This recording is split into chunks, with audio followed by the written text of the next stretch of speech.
Hello, testing. Welcome, everyone. Thank you for coming to our panel today. My name is Sozo, and I'll be your host for today's panel.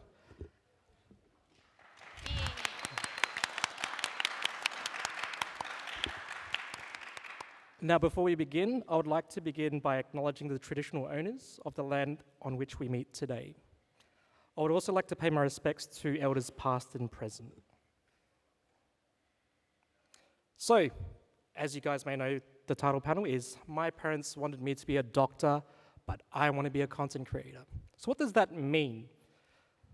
It's just a show of hands, and if you're watching on Twitch, just once in chat, have you guys ever had your parents set an expectation on you to get a job like be a doctor, a lawyer, an engineer at all? Were you always compared to someone else like, your siblings, maybe your friends, family friends at all? Sounds like we all can relate. So, obviously, what I'd like to discuss with my esteemed panelists today is just their point of view on their journey to, how they went through this, how did they overcome it, and if they're still overcoming it, or have they told their parents at all? So, to introduce you to our esteemed guests today, known for his comedic skits, whether that's in gaming or as your disappointed Asian dad, Big Wong, Vindooly.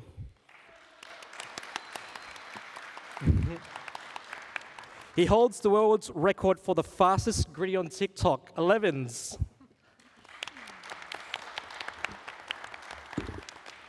And if you miss them, you're probably watching her stream while she sings you a song so you can miss them even more, Bubbles.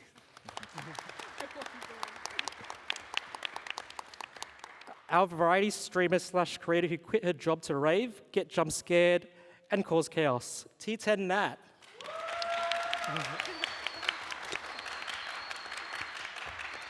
And finally, last but not least, your favorite Asian auntie, Lyanna.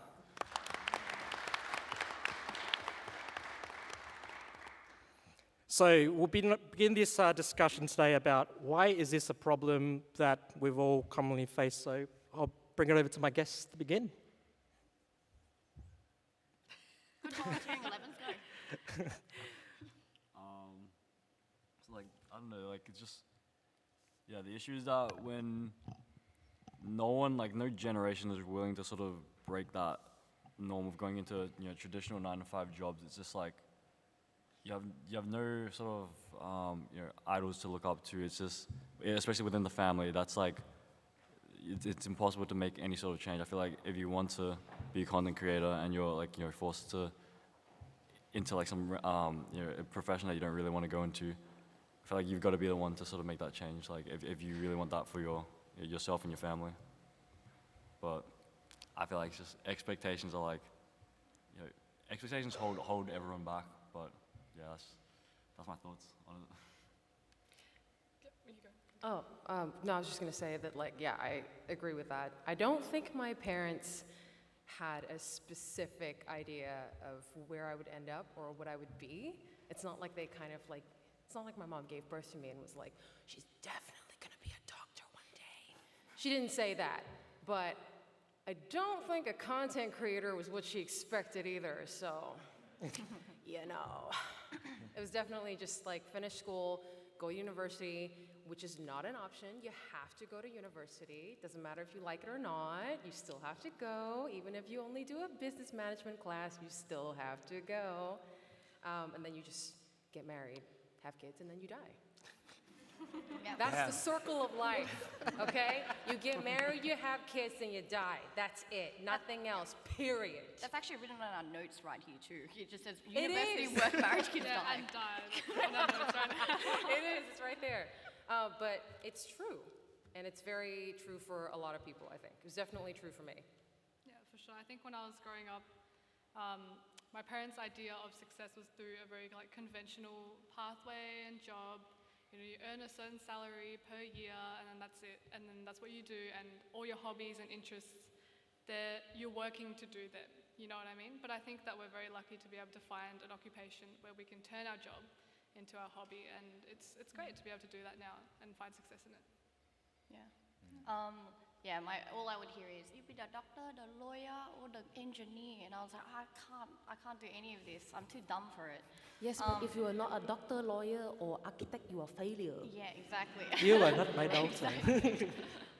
But I think that one of the things with like an Asian upbringing is what are their morals? They always, and things that they're always trying to strive for, or things that they missed out. They always missed out, like they want you to go to, they want you to have a high education. They want you to have stable income and eventually be able to take care of your grandparents in the future. So you want to have a lot of money, and so it's always the conventional jobs that have stability that they want you to have.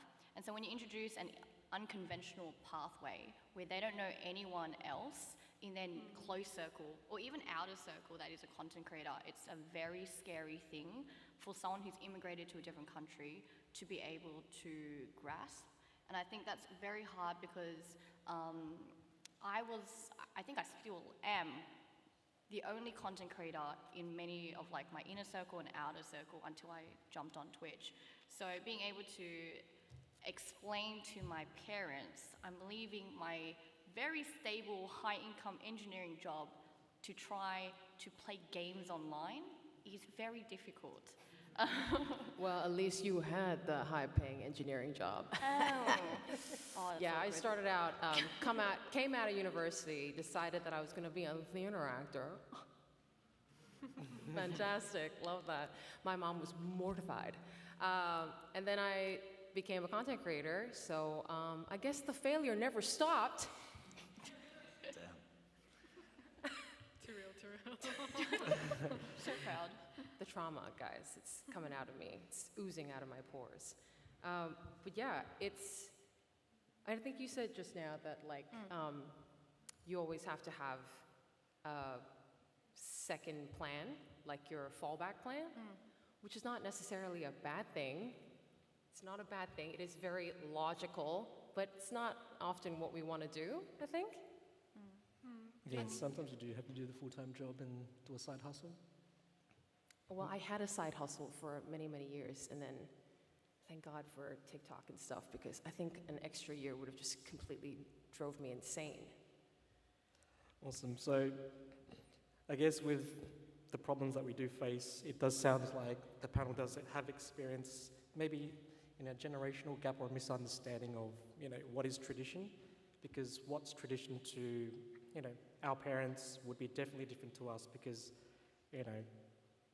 earning getting a degree, earning money from a job, while that is a stock standard lifestyle that everyone wants, I believe that at the end of the day, new things do emerge, and it's always good to kind of be curious and to explore.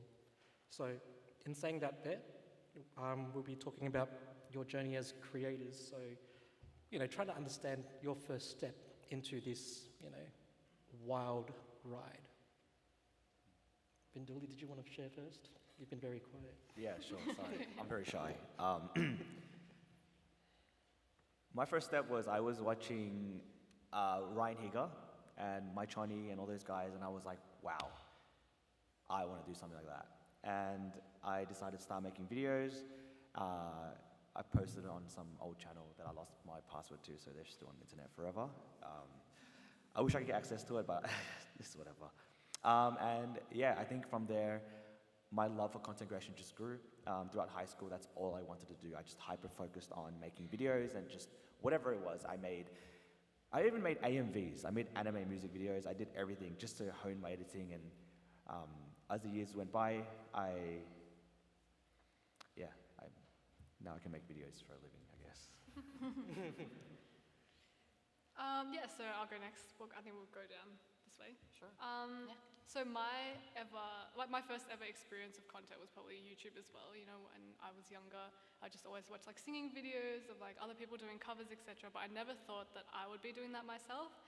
And then I think during COVID, that all changed for me. I remember I just finished my uni exams for my last year, and then I started playing Valorant, and I'm guessing some of you guys here play Valorant as well. It's a highly addictive game. You get super into it. The grind is massive.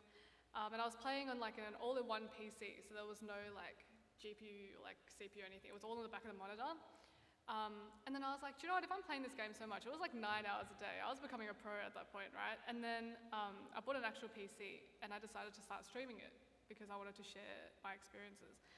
And then from that, I think I've just been really lucky to find a niche. I changed from Valorant/gaming to singing, and I find that's like a more interpersonal like connection with my audience. And I think I've been very lucky to be able to find that niche and get something out of it. Yeah. I relate to that big Yeah. time. Because I was actually in uni doing my master's, and then COVID hit. Just in time for me to finish my master's and get back into acting. But obviously there was no opportunities because everything was closed. You couldn't even go to the cinema. So I was like, okay, well, I guess if I can't get opportunities, then I'm just gonna go make my own. So I just started making skits online. And it just kind of took off from there, which is great, because now I get to do it all the time, and I get to stay home, which is amazing. Who wants to go out and wear pants? Not me, that's who. I'm wearing pants right now. Yeah, I It's know. a I was torture. thinking, I was like, she's wearing jeans right I now. know. Damn. I'm wearing jeans for all of you. You should be thankful. It's torture up here. I hate it. But yeah, now I get to do it at home all the time, which is great. It's better than what I was doing before, which was very, very boring. It was a boring retail job, guys. Don't recommend. So yeah, for me, I think I've talked about this on my stream before, but everything sort of happened by accident. Like, it started like last year in March. It started from so I was getting into Valorant a little bit, and I was playing it, and I hit this random clip in a death match of just me quick scoping the shit out of everyone.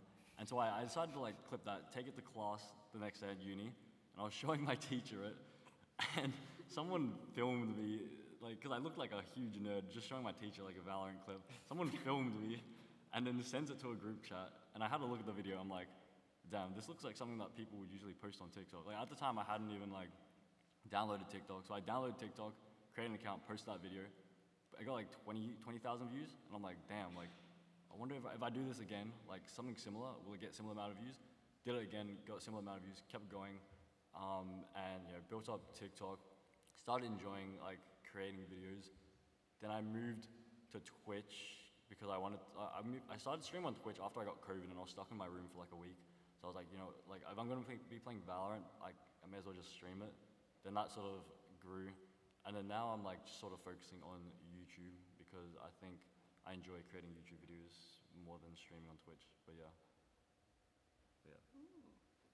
I'm kind of like Vin. I remember watching PewDiePie, Markiplier, Kev Jumba, Ryan Higa, Wong Fu Productions, like all of these different channels. And I was like, oh, these are so cool. These people like either play games or they just make videos for a living. And I remember in late high school, my friends and I were playing Slender Man when it first came out, the 8 pages. And all of us were screaming. I recorded our whole gameplay on a MacBook, and I would subtitle everything. But I didn't upload it on YouTube. I just didn't have the courage to. But it was such a good edit, and I had so much fun doing it. And then I stopped. I was like, oh, nah, I'm not gonna do any YouTube stuff. But it was always in the back of my mind. I was gonna become a therapist. That was kind of weird. I don't know why I did that. I'll be your first client. Yeah, I'll be my first client in the mirror. How are you feeling today? But then I ended up switching over to games dev. So I was kind of like in the field of like tech still. And then when I was studying, quite a few people from like inner circles and just random people I was meeting during uni were like, oh, Nat, you have a personality of a Twitch streamer. Kek W. I was like, what the F is Kek W? Monka S. I was like, I have a friend, I have an IRL friend in the audience right now who might know who this is. He just talks with just Twitch lingo. I had no idea what he was talking about. And so I started receiving a lot of those comments. It's like, oh, you'll be a great YouTuber. And so I looked into the idea a lot after I did not enjoy corporate. I was performing well, but the lack of creativity after studying games dev was really rapidly declining my health, both mental and physical, that my parents actually had to step in. And they said, Natasha, I know that you want to make money, and I know that like you grew up knowing that we want you to have a lot of money so you can take care of your grandparents in the future, so we don't want you to worry about money like we did growing up. Like my parents worked 2 jobs, I was alone with my grandparents. So I ended up, English wasn't my first language because I spoke with my grandparents first. So money is a very, very big thing for me. I studied while working 3 different jobs, and then I was working full-time with another job, just so that I could make a lot more money. But I was very, very unhappy. And so I talked with my team leaders, and I said, I think I want to become a Twitch streamer. And he goes, do it. The only thing stopping you is yourself right now. If you were to do it and then it didn't work out, you can always come back, right? So I was very fortunate to have very good bosses and team leaders. And they were the ones that encouraged me to leave, while all my coworkers told me not to leave. Ooh, Yes, more work because for them, right? I think it was because they were seeing that I was doing well, but I think my team leaders could see that I had more passion elsewhere. And I remember crying on the phone to my team leader, just bawling out crying, like, Stephen, can I talk to you? And he goes, you want to leave, right? And I said, how did you know? And he goes, I can tell. I just remember it. He goes, I'm driving at the moment, I'll call you later.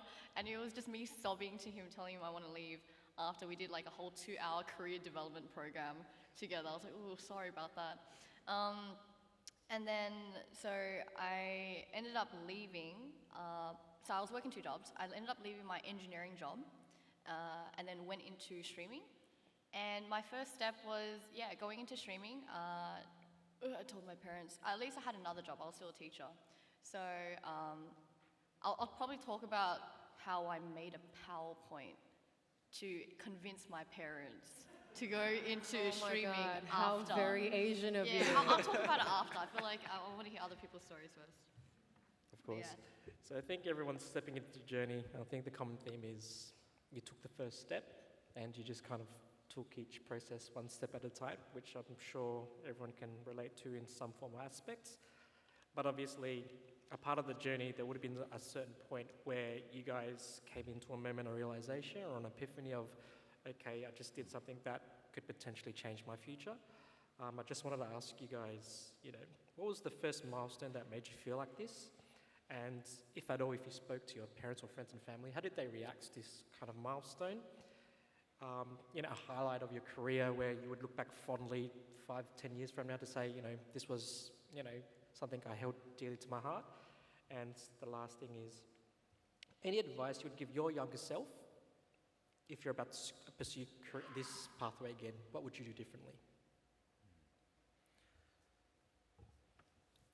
For me, it was kind of like how Elevenz had it. So in the beginning, I actually just started a new job.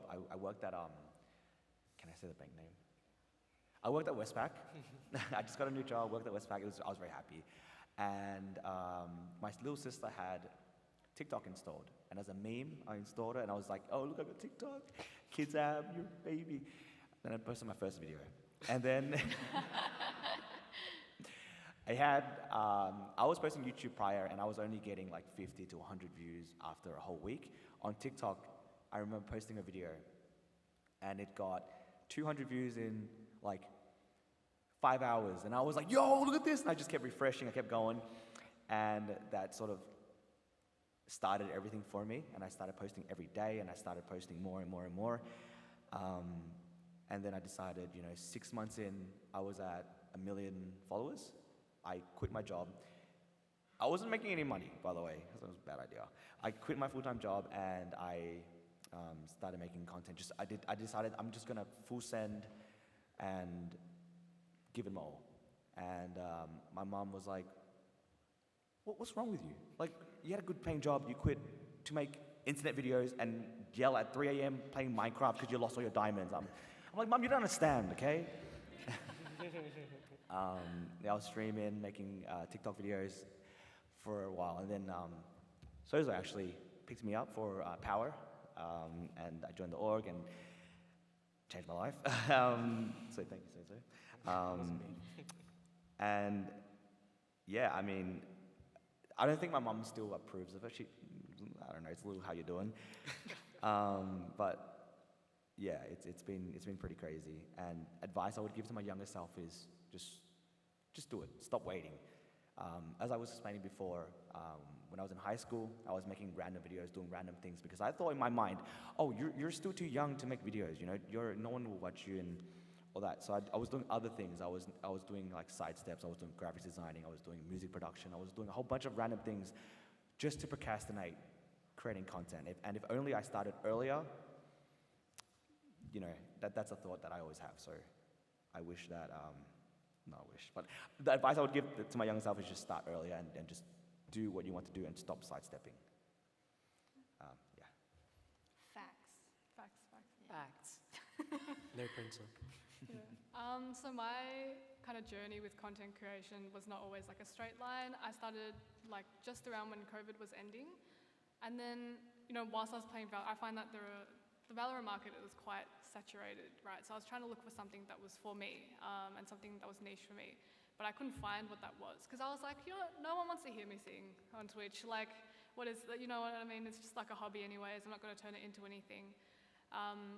So then I stopped for a bit, and then I just played the game, and then I realized, you know, why don't I come back and I just do it for fun, you know what I mean? It's very easy to get bogged down on like the numbers and how well you're doing, because everything is a metric and you see it all in front of you, you know what I mean? But I came back, just did it for fun, and then I was like, wow, like I'm actually enjoying myself. You see a community being cultivated, and I think that's what kept me going. I had just started a new job as well, doing real estate, and let me tell you, real estate is boring. It's honestly so boring. It's not it when you're a 22-year-old girl just trying to navigate their way through life. So yeah, my parents could see how much of a difficult time I was having and the impact that was having on my mental health, and they wanted to see me happy, and I think streaming brought that in. They could see my mood change and everything when I could see my community growing, and it was just like such a, like the vibes are good in the house, you know what I mean? It was just like so much better as opposed to when I was doing that conventional 9-to-5 job. So yeah, I've been lucky enough to have supportive parents ever since. Yeah. Nice. I'm glad your parents support you. I don't know, maybe because they love me. No, I'm joking. Can't relate. I can't relate. No. That's true. That's true. No, I'll take that. No take backsies. You can't take that now. Boxing no match? take backsies. Not heard that. It's okay. No. Milestone. Well, I started in COVID, but you knew that already. The biggest milestone I will say is I was halfway through making content. Like this is early days, you know, like in the first year that I started making content, I was like 100K maybe. I was at 100K maybe on TikTok. Then I made a skit that was also a singing video. And like 5 hours later, it hit 1 million views. And I was shocked. Like 5 hours later, 1 million views, are you kidding me? That's crazy. I've never experienced that in my life, and it was so cool. I felt like one of the kids, you know? Like, whoa, my gosh, it's amazing. And then it just kept growing, and it's at like, I don't know, 58 million now, that same video, which is nuts. But that one video was the reason for all of like my social media success, and I can attribute all of that to that one video. I think it's crazy that the one video can just take you so far. So I'd say that is probably like my first and biggest milestone. I think when I realized that I could actually do content creation as a career was when I started getting paid. I'm not gonna lie, guys, like money makes the world go around, right? And I gotta pay the bills. I have rent to pay, I've got my phone bill to pay and stuff, so I think when I realized I could actually do it as a career is when I started making money, and people wanted to pay me to do brand deals and stuff, which is not something that I take that often, but when it started happening, I was like, oh my God, yes. I mean, I wasn't really making that much before, so why not take a chance on a brand new career? Woohoo! This is an interesting question. At what point did my parents start accepting my chosen pathway as a creator? I'll let you know when they find out. Wait, what? Yeah, I'll let you know when they find out. They don't know. They Nope. don't know? What do you tell them? What do I tell them? Yeah. I just tell them PowerPoint slide. that I make videos.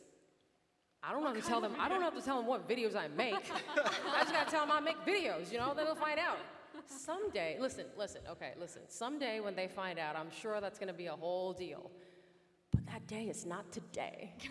How many years So- How many years have you kept this secret? Years. I'd say this is my third year of making content, and they have yet to find out. You're living on the edge. It's crazy. Living on the edge, guys. Woohoo! Every day is a new day. I'm waiting. Don't worry. I'm waiting. I'm waiting for that phone call. Someday, my mom's gonna be like, Aga, what is this nonsense I hear from your auntie, huh? Because, you know, it's the aunties that be the first to rat you out, okay? It's the aunties and the cousins. It's not you, it's the aunties and the cousins, okay? So don't worry. I'm waiting for that day to come. But that day is not today. So we're partying until it happens. What advice would I give to my younger self? I don't know. I relate to your story about watching Ryan Higa and Mai Chani and stuff. That's where it all started as well. And I think the only advice I would probably give is just stop messing around. Just like go for it. You know, you don't know until you go for it. And you have no idea if that's gonna be your path until you go for it. So just do it. Send it. Yeah, Post send it. it. Yeah, my first milestone. In general, I feel like like sort of similar. Like when I had my first TikTok to hit 1 million views. I'm like, damn, like 1 million people actually like maybe enjoyed this stuff. But in terms of like what made me realize I could do this as a career, it's sort of similar. Like when I started earning a decent amount of money, but like I didn't really understand how like money worked in the content space until I met Sozo and I learned a lot from him. But before I met Sozo, I used to get like I used to get rinsed by some brands. Like I got like underpaid. I didn't realize that brands are willing to spend a lot of money on content. Content is definitely a viable career with like a very high like ceiling in terms of how much you can be paid. You can get paid more than a lot of like other like normal jobs. But yeah, and sort of similar. Like, at what point did your parents accept your chosen pathway as a career?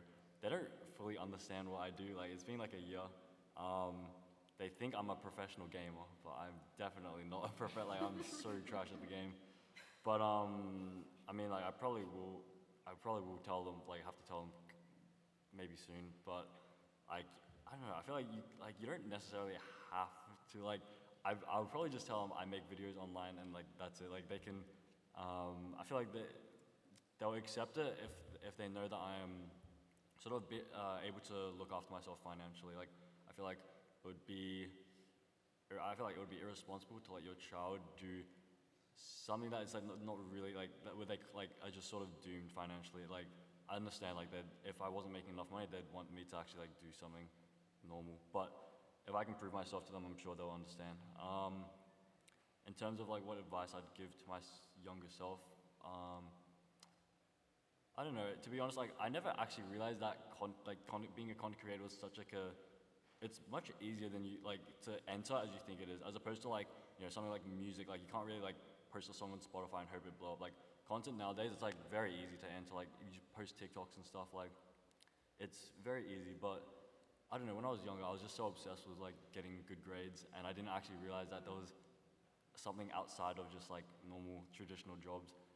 But I mean, I don't really have any regrets. But I feel like everything in life happens for a reason. Every decision you make, you learn from it. But yeah. Oh, it's my turn. I was giving you time. The PowerPoint. Oh, yes. This is everyone's favorite story about how I shared and made a damn PowerPoint for my parents. The first milestone that I made, that I realized I was like, oh, I can actually become a Twitch streamer, is, okay, do not do what I do. This is like #1 rule in every YouTube video. Do not quit your job before you start Twitch streaming. So I quit my job before I started Twitch streaming. Because I'm the type of person to give 200% to something, rather than like 50% to it. So I was like, oh yeah, I'll quit my job and then I'll have my, casual teaching job. So right before I started streaming, about like 2 weeks, I was like, how am I gonna explain to my parents that, especially Asian parents, that I want to become a Twitch streamer? My dad, I'm like, how would he understand it? So I made a PowerPoint that explained it. It was literally titled "My Dream Career," and so stupid. I made it on like it was all beautiful, and then every slide was like, "This is how much I am currently making. This is the potential money I could make. This is how much, how long it would take to potentially get partnered. What is partner?" It has a tick. Um, I even had a projected timeline. I was going to go and make a Gantt chart, which is like and like, okay, nobody knows what a Gantt chart is with schedules. And I was going, oh, fuck. Okay. And I was going to do all of that. I think when I realized I predicted to get partnered in 6 months, and that was if I really pushed myself. I was looking at really successful creators like CodeMiko, which used Unreal Engine and mixed that in with like Twitch. So it took me 6 months for my first subathon to be done, because I was like learning all of that. And then when I realized I could do it was when I actually hit partnered in 6 months. And I was like, oh wait, we're on our projected timeline. And I was like, oh my God, the PowerPoint actually worked.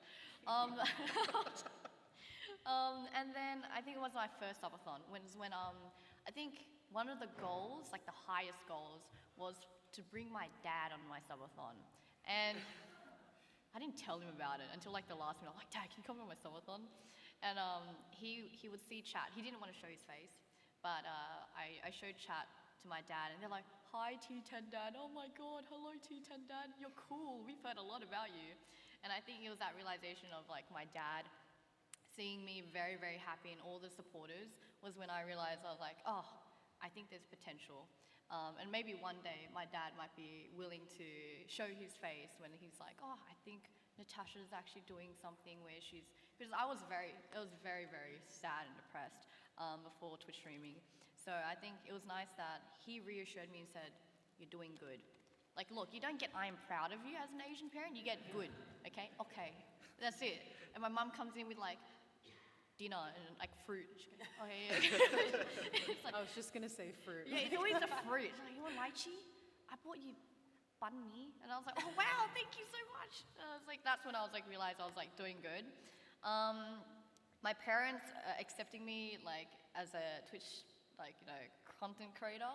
I think they progressively accepted it. I think one of the things my dad said was, you were doing so well, in school, in some subjects, but the drive that you have, that you were doing corporate engineering, you're just shifting that drive to something else. So if you can get into this job, I'm sure you can do it with Twitch. And I think I'm very transparent with my parents when I say if I'm struggling with something. And so my dad would spare 5 minutes to give me a TED Talk, and then I'm back on track. So I think that's when my parents accepted, when I was always telling them, keeping them updated how I'm going, this is what I'm struggling with. And the advice I'd give to my younger self is probably, for me as a kid, I think I was always embarrassed. I was embarrassed to share the content I would make. When you guys said, oh, I just uploaded on YouTube, I did not have the courage to do that, which is very admiring to see you guys just say, oh, I just uploaded on YouTube, I just posted on TikTok. I get scared that I'm gonna get made fun of, or embarrassed that someone else is gonna see it, and they're gonna be like, oh, did you see what Nat posted? How cringe is this, or something like that. And I think my advice is, who the F cares? Just post it. What I've noticed from also around me is that at first people will cringe about it, but when you start to pick up, slowly start to progress, you slowly start to get better at what you do, that cringe, embarrassment that they give towards you ends up turning into admiration. So I think the advice I would give is, do not care about what other people think and focus on doing it, because it's going to turn into something if you focus 110% drive on what you want. Thank you for coming to my TED Talk.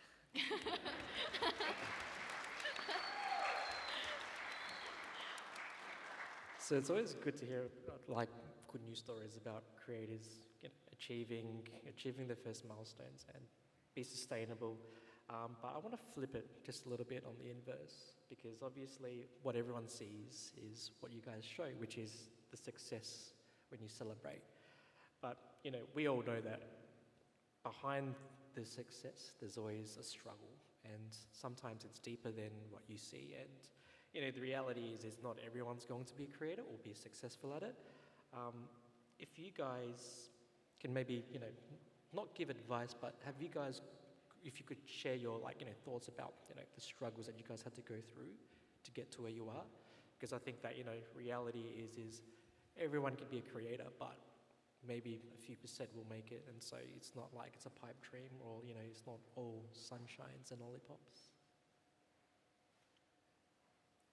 Yeah, listening to you guys talk about how you made sure you were good with the money first before you know, full sent it was very smart. I didn't do that. So my biggest struggle was, yeah, I struggled for a long time. I think 2 years around there with money.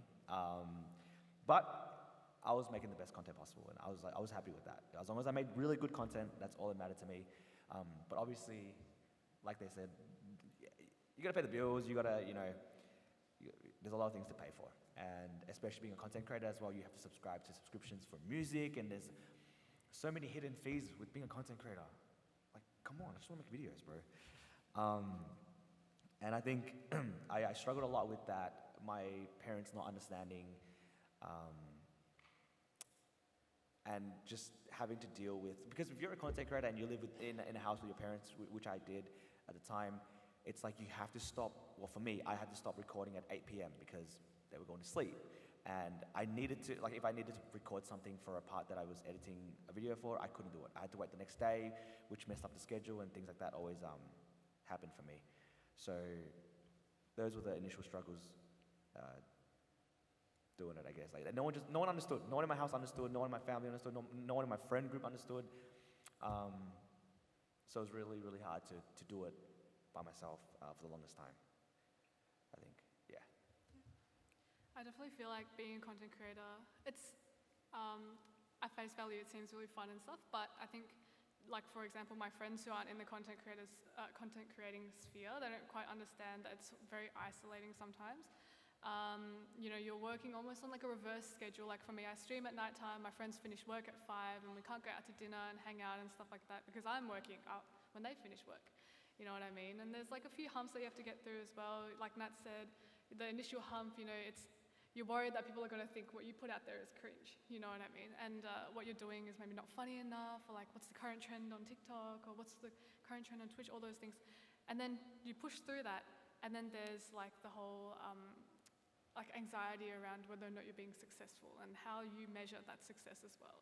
And then, you know, you have your parents coming to you and saying that their idea of success is through how much money you can make and how stable your future is. Whereas you just want to grow like a community and then, you know, share your kind of ideas out that way. And then there's burnout after you find some success and you're doing it every day and you're trying to be consistent, and then you find that you're running out of ideas and you're tired. And, you know, there are a lot of these like struggles, but I think what advice I would give myself and to people who are trying to get into the content creating spheres to just persevere and be determined and stick by your guns. You know, you're there, you have good ideas, you just need to get them out there and be confident in yourself. Yes, I 100% agree with that. I think one of the biggest struggles I had making content is definitely burnout. You push very, very hard in the first year or so when you're doing content because you really want to try and get yourself out there. So you push hard every single day. You're making content every single day. And the content that I make is skits, comedy skits. So you're constantly pushing out script after script after script. And I have documents of scripts that I have scrapped because I think it's shit or something. And then you go back and you write again. And I think it's like, you know, you tell people you're making content and then people think, oh, you just attend fun events all the time. In pants. Looking presentable, and then you make all this money and like, wow, it's so cool, your life is so easy. And like, listen, I'm not gonna lie, it's much better than working a 9 to 5 because you work your own hours and stuff, but it's not always like that. The money is like this. Sometimes you make a whole lot of it, sometimes you don't make a single cent. And it was like that for a long time. And it's not something that you can control because everything is so up to the algorithm gods, you know? And the burnout is a really big deal because at some point, the more content you make, the less funny you become to yourself because you read the same thing over and over again. You're like, oh my God, I don't even know if this is funny anymore. Like, how do I know if this is good?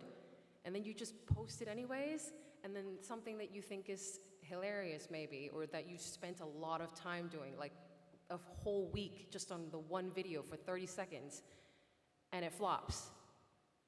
And it is the most soul-crushing thing because you put so much time and effort into this one video and it doesn't go anywhere.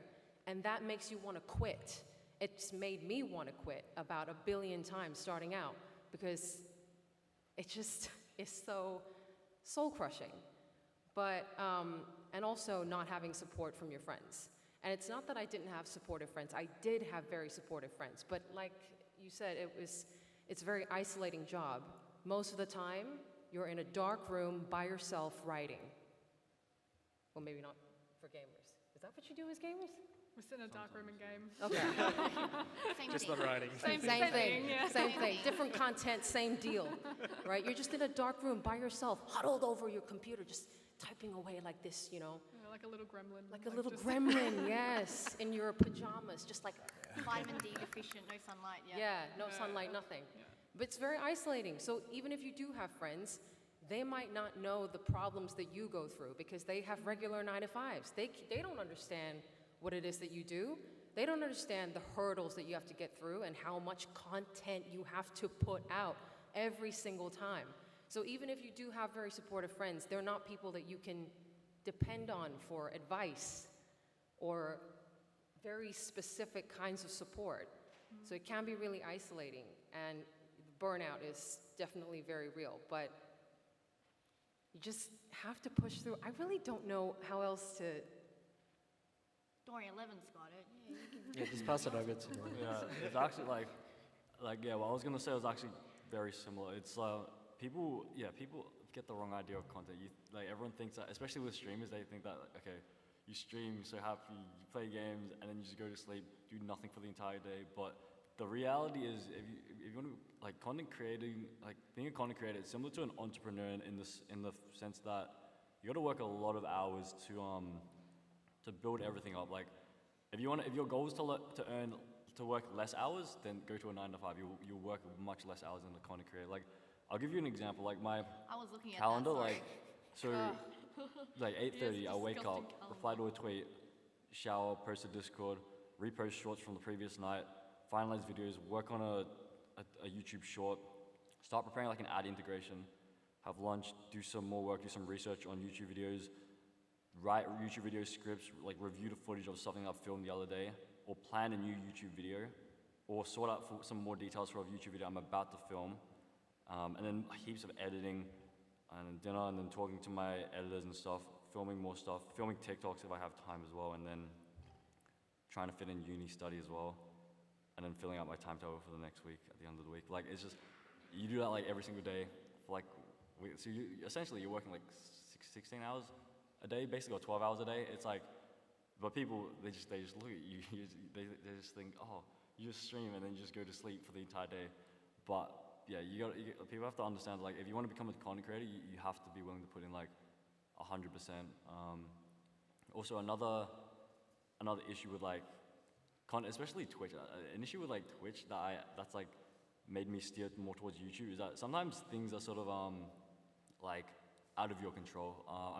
Of course, you can do things to make to grow your stream, post more TikToks, post more clips, and advertise it better. But I'll give you an example. Whenever I'm streaming, sometimes Kaide will start her stream during the middle of my stream. Everyone in my chat just goes, oh, Kaide started stream, bye Elevenz. So I feel your viewership can really fluctuate based on other bigger streamers on Twitch.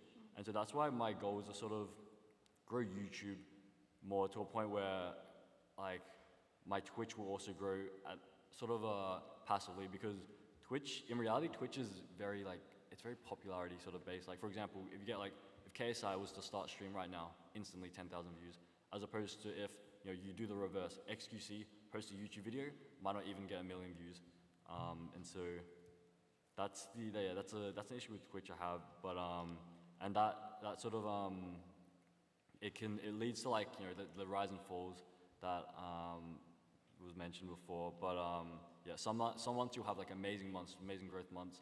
Some months you'll just fall off. For example, April, May, my growth months. June, July fell off. August came back. September fell off, and then now it's October. I'm gonna try my best to come back up, but yeah, it fluctuates so much. But there are things that are in your control, and there are things that are sort of out of your control, but yeah, that's an annoying thing. But yeah. I'm just mindful on time. Is there still time for this finishing 2 up? minutes. 2 minutes? Okay, cool. Presentation, 2 minutes. I think I'll just reiterate a few things that I definitely resonated with, and a few things that I think should be mentioned as well. Some of the struggles is, for sure, you quit your 9 to 5 to work 24/7. Yes, once you finish streaming, there is more to do. I'm going to focus mainly on the Twitch stuff. It's like after I finish stream, I review the VOD, take a look at what I need to change. Audio, overlays, because I integrate Unreal Engine 5, I do 3D modeling, I do a lot of interactions on my stream. I have to make new ones, and then I review the bit alerts, I review the sub alerts. What are the ones I used very often? I have to make a new one, go into Premiere Pro, download some new videos, update them, add music to them, remix them, chuck it in for the next stream. And then by the time it's like, nah, how come you only had 5 hours sleep and then you haven't eaten yet? Because I was working on stuff for you guys. Jesus Christ.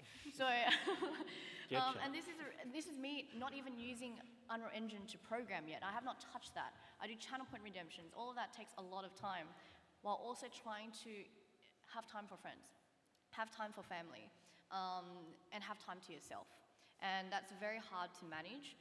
And I think one of the things is, yes, you can go on YouTube to look at who is successful, tips on how to be a successful Twitch streamer, but there are a lot of, they said, oh, upload, have a daily schedule, but they don't talk to you guys about the very, very small things that allow people to grow progressively. There's no YouTube, and this is what annoyed me, is that I didn't realize the things that helped me, and the things that I was struggling with until I actually struggled with it. So I was like, how do these people all get raised? How do these people all end up getting higher viewership increase? And one of the things I learned is, while I was video editing in the afternoon, because I used to stream in the evening, I'll drop by a lot of people's streams because I wanted to say hi to them. And I realized just by doing that, it increased my viewership later on because everyone remembered, oh, Nat came into my stream earlier, I'm gonna go raid her. There is not a single YouTube video that teaches you that stuff. They just teach you have a consistent schedule, make sure that you have nice overlays.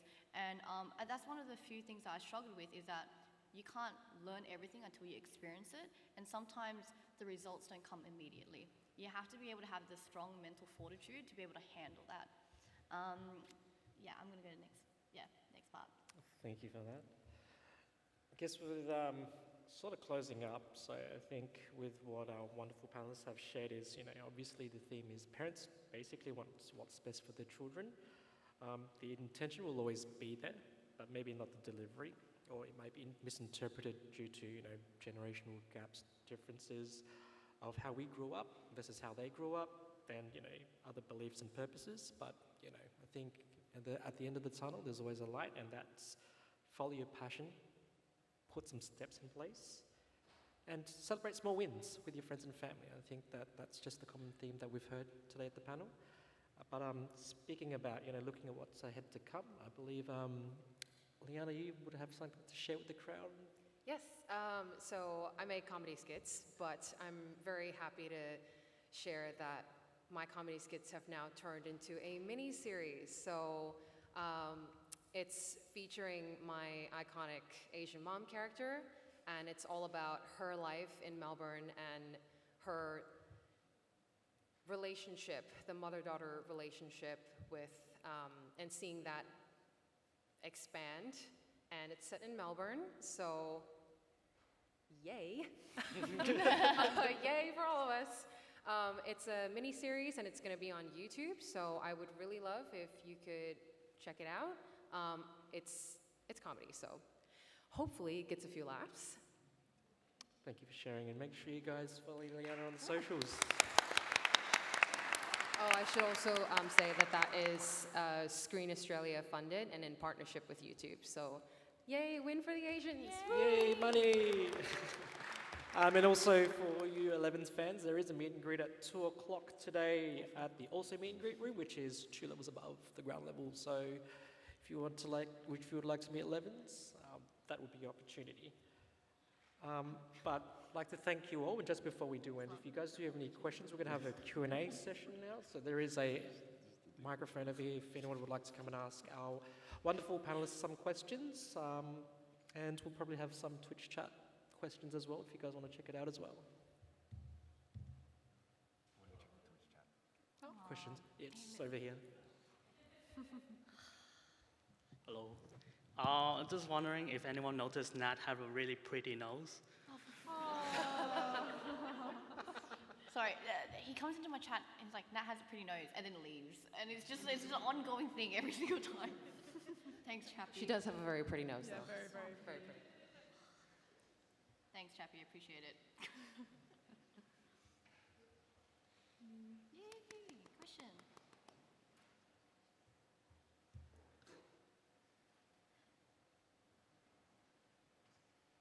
I was going to ask, like, kind of going back to, I think a lot of you talked about your main inspiration was like YouTubers growing up, which I feel like back when social media first started out, like you were a YouTuber. That was it, right? I kind of want to talk about like how you diversify your content across like, because there's so many platforms now, especially if you're like a vertical video content creator. That's what like I do personally. So like, how do you guys utilize and reuse your content and like deal with the fact that really to make it now, you kind of have to be on multiple platforms, I suppose? So I started out making vertical content, and I just posted the same thing everywhere. Everywhere that could take vertical content, I just posted it everywhere because you don't know.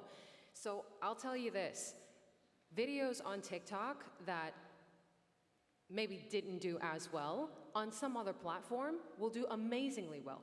So something on TikTok has like 130,000, for example, on YouTube will be like 2 million. You have no idea how your content is going to be taken across different platforms, but you won't know until you do it. So like, don't even worry about whether it's gonna do well somewhere else, just post it anyways. Every platform has a different life and it has a different community. Each platform is different. And you'll get a vibe for it once you start posting on different platforms. And then if you feel like the vibe is somewhere around here, then you just cater towards that, really. But you won't know until you post. So like, don't even worry about it. And just, you know, there'll be haters everywhere. There's haters everywhere, real life and online, you know? Like, don't even worry about it. Just post everywhere. Besides, as long as you enjoy what you post and you're proud of your content, who the fuck cares? Post it, girl. We support you. Yeah, we support you.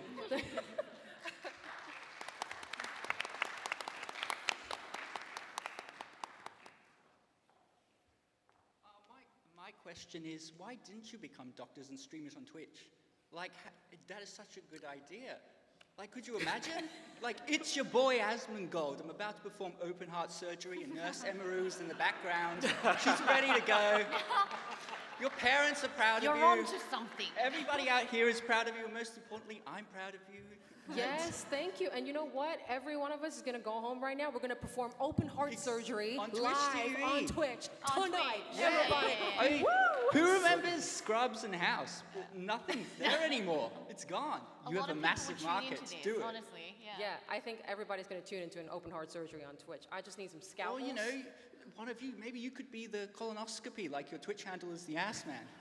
Yeah. Specifically colonoscopy, yeah? Okay. What's colonoscopy? Means you like ass. Anyway, I- thank you. Thank you. Good luck. If we don't have any more questions, I think we'll close up, just conscious of time. But once again, I'd like to thank you, the audience, and Twitch chat for tuning in. And just one more round of applause for our beautiful panelists, guys.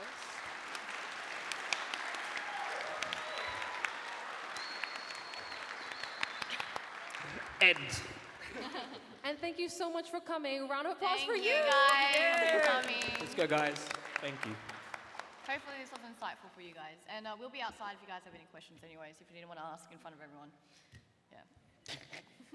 Thank you, everyone. Questions. I love you.